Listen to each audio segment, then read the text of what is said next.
Buongiorno a tutti e benvenuti a una nuova puntata di Pillole di Napoletano. Oggi continueremo il nostro viaggio all'interno del Natale napoletano parlando di un piatto tipico della vigilia di Natale e che non incontra assolutamente il mio gusto, ma questi sono gusti, d'altronde. Ed è il burdiglione o l'insalata di rinforzo.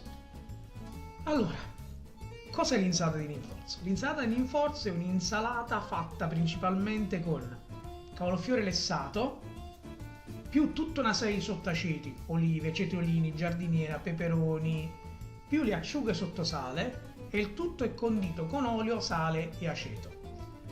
Viene chiamata insalata di rinforzo perché viene servita principalmente la sera della vigilia e la sera della vigilia a Napoli è un giorno tradizionalmente di magro, ovvero dove non si mangia carne. E dove si mangia al massimo è il pesce. E se anche tu mangi molto pesce non è che sei proprio riempito. A questo punto l'insalata interviene per rinforzare il menù e riempire lo stomaco. Spesso è tradizione che quando le altre verdure stanno finendo, l'insalata viene rimpolpata con altro cavolfiore lessato in aceto.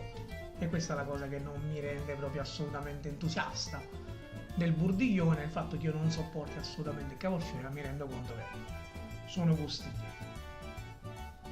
Ci sono anche altre cose caratteristiche del menù napoletano, soprattutto per quanto riguarda i dolci, struffoli, roccocò, mustaccioli, ma di quelli ne parleremo un'altra volta. Detto questo io vi saluto, vi ringrazio per l'attenzione come sempre, vi rimando a una prossima puntata di Pillole di Napoletano e come si dice sempre a Napoli, ciao Brin!